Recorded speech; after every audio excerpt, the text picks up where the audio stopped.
जाकी रही भावना जैसी पर मुहूर्त देखी थी तैसी। आप सबकी गरिमा में उपस्थिति को परिणाम निवेदित करते हुए दिए गए विषय पुरजोर समर्थन में बात करने जा रहा हूं। मान्यवर, ये कितनी बड़ी विडंबना का विषय है कि जिस युग में मानव को विज्ञान की प्रगति के राह पर पुष्पों की वर्षा करनी चाहिए थी, उस प्रगति की राह में आज मानव कांटों की बरसात कर रहा है। जिस युग में मानव को विज्ञान का सबसे बड़ा समर्थक होना चाहिए था, उस युग में मानव विज्ञान का सबसे बड़ा विरोधी हो गया है। मान्यवर, मुझे लगता है कि इन विरोधों और अड़चनों के बावजूद भी विज्ञान निरंतर विकास के पथ पर अग्रसित है और आगे बढ़ रहा है। और मानव उसी विकास के पथ पे चलते हुए आज विज्ञान कृत्रिम बुद्धिमत्ता तक पहुंचा है। मान्यवर, मुझे लगता है कि कृत्रिम बुद्धिमत्ता आज के मानव जीवन और सभ्यता के केंद्रीय विषय का हिस्सा बन चुका है। इसके अंदर वो ताकत है कि मानव जीवन को फर्श से अर्थ पहुंचा सकता है।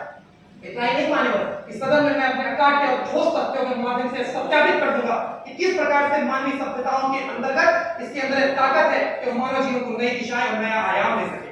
मान्यवर, यदि कृत्रिम बुद्धिमत्ता विकसित होती है तो इसके माध्यम से मानव जीवन और सुचारू और गतिशील हो सकेगा। इसका अर्थ कदापि नहीं है कि इसके आ जाने से, इसके विकसित हो जाने से लोगों के हाथों से रोजगार चले जाएंगे। ये मात्र मान्यवर खोखले दावे हैं, इनका वास्तविकता से कोई संबंध नहीं है, क्योंकि ऐसे ही खोखले दावे उस समय भी किए गए थे जब 1980 के दशक में तत्कालीन प्रधानमंत्री राजीव गांधी ने कंप्यूटर क्रांति की बात कही थी। मैं अपने विपक्षी साथियों से पूछना चाहता हूं कि क्या कंप्यूटर क्रांति के आ जाने से तमाम मानव सभ्यता के हाथों से रोजगार छिन गए? क्या पूरी की पूरी मानव सभ्यता बेरोजगार हो रही है? इतना ही नहीं मान्यवर, आज का समय हमें सिखाने की आवश्यकता है और विपक्षी मित्रों को समझने की आवश्यकता है कि किस प्रकार से कृत्रिम बुद्धिमत्ता का महत्व शिक्षा और स्वास्थ्य के क्षेत्र में है।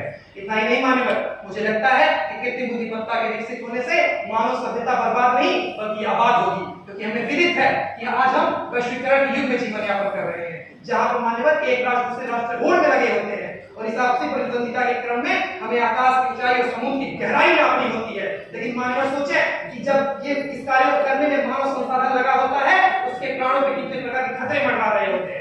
लेकिन जिस दिन कृत्रिम बुद्धिमत्ता विकसित हो जाएगी, क्या उस दिन सुलभ नहीं होगा कि जो प्राणों पे खतरे मंडरा रहे हैं मानव संसाधन के ऊपर, उन्हें कम से कम किया जा सके?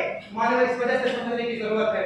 इसके अलावा हमारे विपक्षी मित्रों ने कहा कि मानवीय सभ्यताएं ध्वस्त हो जाएंगी और कृत्रिम बुद्धिमत्ता के आ जाने से उनके अंदर भावनाएं विकसित हो रही हैं, वे आपस में बातचीत करने लग रहे हैं, उनका आने वाले समय में मानव सभ्यता को दाएं बाएं कर देंगे। लेकिन मानव मैं इस सदन में दावे के साथ कह सकता हूं कि मानव के अंदर क्षमता है कि ऐसे जटिल विषय को आकार दे सके, तो मानव के अंदर यह भी क्षमता है कि आवश्यकता पड़ने पर वो उन जटिल विषयों को निराकार रूप दे सके। इस वजह से समझने की जरूरत है, यदि मानव अभी उसे आकार दे सके, उसे निराकार भी कर सके। मानव जो लोग इसके तर्क में ये बातें कह रहे हैं और विपक्ष में बातें कर रहे हैं, मैं पूरे दावे के साथ कह सकता हूं मानव, यदि आप कारण के तह में जाएं तो आप पाएंगे कि कृत्रिम बुद्धिमत्ता और विज्ञान को लेकर उनके अंदर एक पूर्वाग्रह और नकारात्मक विचारधारा विकसित हो चुकी है। मैं दावे के साथ कहता हूं मानव, यदि वो अपने पूर्वाग्रह और नकारात्मक विचारधारा से दूरी बनाकर कृत्रिम बुद्धिमत्ता के सकारात्मक और वास्तविक पहलुओं का अगर पलट लें, तो मैं दावे के साथ कहता हूं कि उस वैज्ञानिक क्रांति का पूरे बहुत स्वागत करेंगे। आवश्यकता है मानव, तो केवल नजरिए की आवश्यकता है, क्योंकि किसी ने कहा है कि शौके दीदार अगर है तो पहले नजर पैदा कर। इस वजह जरूरत है मानव कि हम सकारात्मक बिंदुओं पे अपना प्रकाश डालें और इसकी वैज्ञानिक क्रांति का पूरे बहुत स्वागत करें। इसी के साथ अपनी वाणी को विराम देता हूं। बहुत बहुत आभार। बहुत जय जवान, जय किसान, जय भारत।